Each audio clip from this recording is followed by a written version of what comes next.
കഴിഞ്ഞ കുറച്ച് ദിവസങ്ങളിലായിട്ട് ദേശീയ മാധ്യമങ്ങളിലും മറ്റ് സോഷ്യൽ മീഡിയയിലടക്കം നിറഞ്ഞു നിന്ന ഒരു വാർത്തയാണ് ഇന്ത്യൻ വനിതാ ക്രിക്കറ്റ് ടീം വൈസ് ക്യാപ്റ്റൻ സ്മൃതി മന്ധാനയുടെ വിവാഹവും അതിനുശേഷം ആ വിവാഹം വളരെ ആകസ്മികമായിട്ടത് നിർത്തിവെച്ചതും. അതിന് പല കാരണങ്ങൾ അതുമായി ബന്ധപ്പെട്ട് വന്നു. ഔദ്യോഗികമായി വന്ന കാരണം സ്മൃതി മന്ധാനയുടെ പിതാവ് അദ്ദേഹത്തിന് ബാധിച്ച ഒരു ഹൃദയാഘാതം. ഇതിനെ തുടർന്ന് ഈ വിവാഹ തീയതി കഴിഞ്ഞ നവംബർ 23 നടക്കേണ്ടിയിരുന്ന വിവാഹമായിരുന്നു. അത് പിന്നീട് അനിശ്ചിതമായി നീട്ടിവെച്ചു. തീയതി പിന്നീട് അറിയിക്കും എന്നുള്ളതായിരുന്നു രണ്ട് കൂട്ടരുടെയും ബന്ധുക്കൾ അല്ലെങ്കിൽ കുടുംബാംഗങ്ങൾ അറിയിച്ചിരുന്നത്. പക്ഷെ അതിനുശേഷം തൊട്ടു പിന്നാലെ വലിയ അഭ്യൂഹങ്ങൾ പ്രചരിച്ചു. ഇവരുടെ വിവാഹം മുടങ്ങാൻ കാരണം അത് മറ്റു ചില കാരണങ്ങളാണ്. ഈ വരൻ പലാഷ് മുച്ചലും അദ്ദേഹത്തിന് മറ്റു പല സ്ത്രീകളുമായിട്ട് ബന്ധമുണ്ടായിരുന്നു. അപ്പോൾ ഈ കാര്യങ്ങൾ വിവാഹത്തിന് തൊട്ടു മുമ്പ് സ്മൃതി മന്ധാനയ്ക്ക് കൃത്യമായ വിവരം കിട്ടിയതിൻ്റെ അടിസ്ഥാനത്തിലാണ് ഈ വിവാഹം നിർത്തിവെച്ചത് എന്നുള്ള വാർത്തയാണ് വന്നത്. പിന്നീട് ഇതുമായി ബന്ധപ്പെട്ട ചില സ്ക്രീൻഷോട്ടുകൾ പുറത്തു വന്നു. മേരി ഡി കോസ്റ്റ എന്ന് പറയുന്ന ഒരു സ്ത്രീയുടെ ഈ പലാഷ് മുച്ചലും മേരി ഡി കോസ്റ്റയും തമ്മിൽ നടത്തിയ ഓൺലൈൻ സംഭാഷണങ്ങൾ, അല്പം എരിവും പുളിയും ചേർന്ന സംഭാഷണങ്ങൾ തന്നെയാണ്. അതിൻ്റെ സ്ക്രീൻഷോട്ടുകൾ പുറത്തു വന്നു. അപ്പോൾ ഇതാണ് ഈ വിവാഹം മുടങ്ങാൻ കാരണം എന്ന തരത്തിൽ ചില കാര്യങ്ങൾ പ്രചരിച്ചു. ഇതുകൂടാതെ ഈ വിവാഹത്തിന് വേണ്ടിയിട്ടുള്ള ഈ ഡാൻസ് കൊറിയോഗ്രാഫി ചെയ്ത രണ്ടുപേർ, ഒന്ന് നന്ദിക ദ്വിവേദി, മറ്റൊന്ന് ഗുൽനാസ് ഖാൻ, ഇവർ രണ്ടുപേരെ ചുറ്റിപ്പറ്റിയും ഈ പലാഷിനെയും ചേർത്ത് വേറെയും ചില കഥകളൊക്കെ പ്രചരിച്ചു. പക്ഷേ ഇവർ രണ്ടുപേരും, ഈ നന്ദിക ദ്വിവേദിയും ഗുൽനാസ് ഖാനും, ഇത് നിഷേധിക്കുകയും ചെയ്തു. അപ്പോൾ വീണ്ടും ചില അഭ്യൂഹങ്ങൾ പ്രചരിച്ചു. കഴിഞ്ഞ 7-ാം തീയതി ഡിസംബർ 7-ന് ഈ വിവാഹം നടക്കും എന്നുള്ളതായിരുന്നു പ്രഖ്യാപനം. അപ്പോൾ ഇത് വലിയ രീതിയിലുള്ള അഭ്യൂഹങ്ങളൊക്കെ പ്രചരിച്ചു. പക്ഷേ സ്മൃതി മന്ധാനയുടെ സഹോദരൻ നേരിട്ടെത്തി ഈ പറയുന്ന അഭ്യൂഹങ്ങൾ അത് നിഷേധിക്കുകയാണ് ചെയ്ത. സഹോദരൻ്റെ പേര് ശ്രാവൺ മന്ധാന എന്നാണ്. സ്മൃതി മന്ധാനയുടെ പിതാവിൻ്റെ പേര് ശ്രീനിവാസ് മന്ധാന.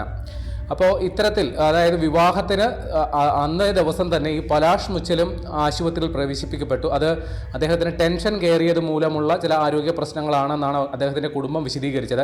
എന്നിരുന്നാലും നിറം പിടിപ്പിച്ച നിരവധി കഥകൾ ഇവരുടെ വിവാഹവുമായി ചുറ്റിപ്പറ്റി സോഷ്യൽ മീഡിയയിലും മറ്റു മാധ്യമങ്ങളിലുമൊക്കെ പ്രചരിച്ചിരുന്നു. പക്ഷേ ഇപ്പോൾ അതിനൊരു ക്ലൈമാക്സ് വന്നേക്കുകയാണ്. ആ വിവാഹം അങ്ങ് ഉപേക്ഷിക്കുകയാണെന്ന് സ്മൃതി മന്ധാന ഒരു സോഷ്യൽ മീഡിയ പോസ്റ്റിലൂടെ, ഇൻസ്റ്റാഗ്രാം സ്റ്റോറിയിലൂടെ വെളിപ്പെടുത്തുകയാണ്. അപ്പോൾ സ്മൃതി മന്ധാനയുടെ വാക്കുകൾ ഇങ്ങനെയാണ്: കഴിഞ്ഞ കുറേ ആഴ്ചകളായി എൻ്റെ ജീവിതത്തെക്കുറിച്ച് നിരവധി ഊഹാപോഹങ്ങൾ പ്രചരിക്കുന്നുണ്ട്. ആയതിനാൽ തന്നെ ഇതിനെക്കുറിച്ച് തുറന്ന് സംസാരിക്കുക എന്നത് എനിക്കിപ്പോൾ വളരെ പ്രധാനപ്പെട്ടതാണെന്ന് തോന്നി. ഞാൻ സ്വകാര്യതയിൽ ജീവിക്കുന്ന ഒരാളാണ്. അത് ആ രീതിയിൽ തന്നെ സൂക്ഷിക്കണമെന്നാണ് ഞാൻ ആഗ്രഹിച്ചത്. പക്ഷേ എനിക്കിപ്പോൾ വ്യക്തത വരുത്തണം. ആ വിവാഹം അത് ഉപേക്ഷിച്ചു. ഈ വിഷയം ഇവിടെ അവസാനിപ്പിക്കണം എന്നാണ് ഞാൻ ആഗ്രഹിക്കുന്നത്.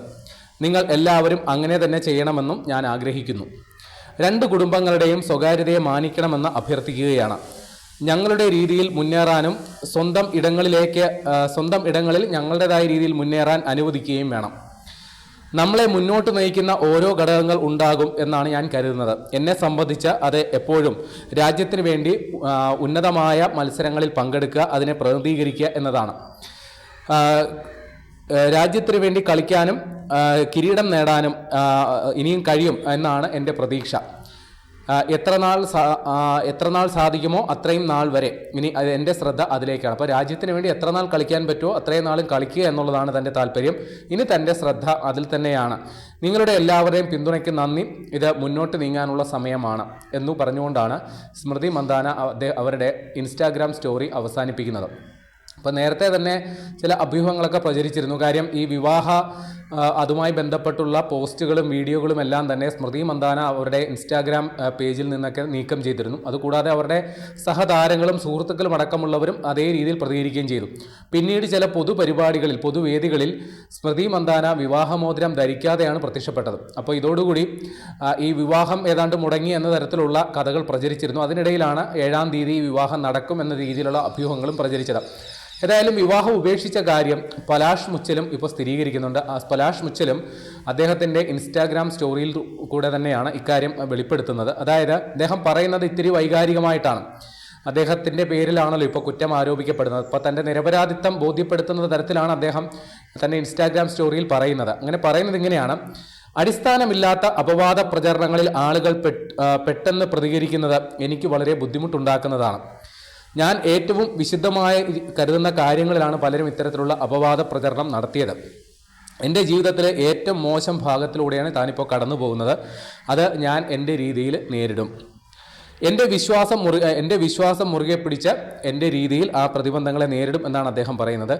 സ്ഥിരീകരണമില്ലാത്ത ഗോസിപ്പുകൾക്കെതിരെ പ്രതികരിക്കുന്നതിന് മുമ്പ് ഒരു നിമിഷം ആലോചിക്കുന്നത് സമൂഹം പഠിക്കുമെന്നാണ് ഞാൻ കരുതുന്നത്. നമ്മുടെ വാക്കുകൾ നമ്മൾ മനസ്സിലാക്കാത്ത വിധം മുറിവുണ്ടാക്കും. മറ്റുള്ളവർക്ക് നമ്മുടെ വാക്കുകൾ എത്രത്തോളം മുറിവുണ്ടാക്കും എന്നുള്ളത് നമ്മൾ മനസ്സിലാക്കണം. ഞാൻ ജീവിതത്തിൽ മുന്നോട്ട് പോകും. എൻ്റെ വ്യക്തിബന്ധത്തിൽ നിന്ന്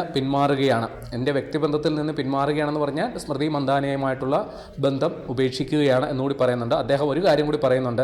തന്നെയും തൻ്റെ കുടുംബത്തെയും അപകീർത്തിപ്പെടുത്തുന്ന തരത്തിൽ സോഷ്യൽ മീഡിയയിൽ വലിയ പ്രചാരണങ്ങൾ നടക്കുന്നു. പല അപവാദ കഥകളും പ്രചരിപ്പിക്കുന്നുണ്ട്. അപ്പോൾ ഇത്തരത്തിൽ കഥകൾ പ്രചരിപ്പിക്കുന്നവർക്കെതിരെ നിയമ നടപടിയെടുക്കും എന്നുകൂടി പലാഷ് മുച്ചൽ പറയുന്നുണ്ട്. അപ്പോൾ ഇന്ത്യ വളരെ ആഘോഷപൂർവ്വം കാത്തിരുന്ന ഒരു വിവാഹമായിരുന്നു സ്മൃതി മന്ദാനയുടെ. കാരണം അവർ കരിയറിൻ്റെ ഏറ്റവും പീക്ക് പീരീഡിൽ നിൽക്കുമ്പോഴാണ്, ഒരു ലോകകപ്പ് ജയിച്ചതിന് തൊട്ടു പിന്നാലെയാണ് വിവാഹം നിശ്ചയിക്കപ്പെട്ടത്. പ്രധാനമന്ത്രി നരേന്ദ്രമോദി അടക്കമുള്ളവർ അവർക്ക് ആശംസയുമായിട്ടെത്തി. ഏതാണ്ട് 3 ദിവസത്തോളം ആഘോഷമയമായിരുന്നു, ഉത്സവ പ്രതീതിയായിരുന്നു സ്മൃതി മന്ദാനയുടെ വീടും അവരുടെ സുഹൃത്തുക്കളുമെല്ലാം. ഈ വിവാഹവുമായി ബന്ധപ്പെട്ട് മെഹന്തി, ഹൽദി, സംഗീത് തുടങ്ങിയ ചടങ്ങുകളെല്ലാം തന്നെ വലിയ രീതിയിൽ ശ്രദ്ധിക്കപ്പെടുകയും ഇതുമായി ബന്ധപ്പെട്ടുള്ള ചിത്രങ്ങൾക്കും വീഡിയോകൾക്കും എല്ലാം തന്നെ സോഷ്യൽ മീഡിയയിൽ വലിയ ശ്രദ്ധ കിട്ടുകയും വലിയ ആശംസാ പ്രവാഹവുമായിരുന്നു സ്മൃതി മന്ദാനയ്ക്ക് കിട്ടിക്കൊണ്ടിരുന്നത്. പക്ഷേ ആ വിവാഹം പെട്ടെന്ന് മുടങ്ങുകയായിരുന്നു. കാരണം നേരത്തെ പറഞ്ഞതുപോലെ 23-ാം തീയതി രാവിലെ ഇവർ താമസിച്ചിരുന്ന ഹോട്ടലിൽ പ്രഭാത ഭക്ഷണം കഴിച്ചുകൊണ്ടിരിക്കുമ്പോൾ സ്മൃതി മന്ദാനയുടെ പിതാവ് ശ്രീനിവാസ് മന്ദാനയ്ക്ക് നെഞ്ചുവേദന അനുഭവപ്പെട്ടു എന്നാണ് പറയപ്പെടുന്നത്. പക്ഷേ ഇത് സത്യമാണെന്നും അല്ലാതെന്നും ചില വാദങ്ങളുണ്ട്. അദ്ദേഹത്തെ ആശുപത്രിയിൽ കൊണ്ടുപോയി മണിക്കൂറുകളോളം ആശുപത്രിയിൽ ചികിത്സയിൽ കഴിഞ്ഞ ശേഷമാണ് അദ്ദേഹത്തെ വീട്ടിലേക്ക് പറഞ്ഞു വിട്ടത് എന്ന് പറയുന്നു. അതേപോലെ തന്നെ ഈ പലാഷ് മുച്ചലിൻ്റെ കുടുംബവും പല കഥകളും പറഞ്ഞാണ് പലാഷിനെ ന്യായീകരിക്കാൻ ശ്രമിച്ചത്. ഇവർ തമ്മിലുള്ള പ്രശ്നം ഒന്നും തന്നെ ഇല്ല. ഈ ശ്രീനിവാസ് മന്ദാനയുടെ ആരോഗ്യകാര്യത്തിൽ ഏറ്റവും വലിയ ആശങ്ക ഉണ്ടായിരുന്നത് വാസ്തവത്തിൽ പലാഷിനായിരുന്നു. അങ്ങനെ പലാഷ് പറഞ്ഞതനുസരിച്ചാണ് ഈ വിവാഹം നീട്ടിവെക്കുക. തൻ്റെ അമ്മായിയപ്പൻ, അതായത് ശ്രീനിവാസ് മന്ദാന പൂർണ്ണ ആരോഗ്യത്തോടെ വന്നതിന് ശേഷം മാത്രം മതി വിവാഹം എന്ന് പലാഷ് പറഞ്ഞു എന്ന് പലാഷിൻ്റെ മാതാപിതാക്കൾ തന്നെയാണ് പ്രചരിപ്പിച്ചത്. പക്ഷേ ആ കഥകളൊക്കെ വെറും താൽക്കാലിക മുഖങ്ങളായിരുന്നു എന്നുള്ളതാണ് ഇപ്പോൾ തെളിയുന്നത്. ഏതായാലും സ്മൃതി മന്ദാനയ്ക്ക് അവർക്ക് തീർച്ചയായിട്ടും അവർ ഇപ്പോൾ പറഞ്ഞതുപോലെ ഇനി ക്രിക്കറ്റിൽ ശ്രദ്ധയൂന്നാനാണ് അവരുടെ ശ്രമം. കഷ്ടിച്ച് 28 വയസ്സേ ആയിട്ടുള്ളൂ സ്മൃതി മന്ദാനയ്ക്ക്. കുറഞ്ഞതൊരു 7-8 വർഷം അവർക്ക് അന്താരാഷ്ട്ര ക്രിക്കറ്റിൽ തുടരാൻ സാധിക്കും ഇതേ ഫോമിൽ. കുറച്ചുകൂടി ഒന്ന് മനസ്സ് വെച്ചാൽ വീണ്ടും അവരുടെ കരിയർ എക്സ്റ്റെൻഡ് ചെയ്തെടുക്കാവുന്നതേ ഉള്ളൂ. അപ്പോൾ ഇതിനുള്ളിൽ വിവാഹം എന്നുള്ളത് ആ ഒരു കടമ്പ അല്ലെങ്കിൽ ആ ഒരു നേട്ടത്തിലേക്ക് അവർ ശ്രദ്ധയൂന്നുന്നതിന് പകരം ക്രിക്കറ്റിൽ അവർ ആഗ്രഹിക്കുന്ന പോലെ ശ്രദ്ധയൂന്നിയാൽ തീർച്ചയായിട്ടും അവരുടെ പ്രൊഫഷണൽ കരിയറിനും രാജ്യത്തിനു വേണ്ടിയും നിരവധി നേട്ടങ്ങൾ നേടാൻ സാധിക്കും. അതിനുള്ള പ്രതിഭയുള്ള ഒരു കളിക്കാരിയാണ് സ്മൃതി മന്ദാന, നിസ്സംശയം അങ്ങനെ തന്നെ പറയണം. പക്ഷേ അവരുടെ വ്യക്തി ജീവിതത്തിലുണ്ടായ ഈ ഒരു ദുരന്തം വലിയ ആഘാതം തീർച്ചയായിട്ടും അവർക്കുണ്ടാകും എന്നുള്ളത് ഉറപ്പാണ്. അതിൽ നിന്നൊക്കെ അവർ വേഗം മുക്തി പ്രാപിക്കട്ടെ. എത്രയും പെട്ടെന്ന് മത്സരവേദികളിൽ ഇന്ത്യക്ക് വേണ്ടി മികച്ച പ്രകടനങ്ങൾ കാഴ്ചവെക്കാൻ അവർക്ക് സാധിക്കട്ടെ.